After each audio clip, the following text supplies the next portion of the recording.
அங்க எதுவும் ஓட்டம் இல்லைல்ல அட்டைப்பட்டியில. கடிச்சு சாப்பிடணும், சத்தம் கேட்கணும், ஏஎஸ்எம்ஆர். குடிங்க.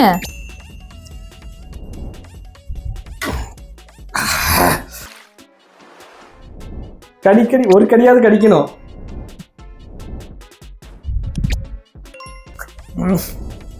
நீ குடிச்சா தண்ணி வேற கேப்பியே, ஆனா தண்ணி குடிக்க கூடாதே, மறந்துட்டியா? கஷ்டப்பட்டேன். வா அமுக டுமுக அமால் டுமால்.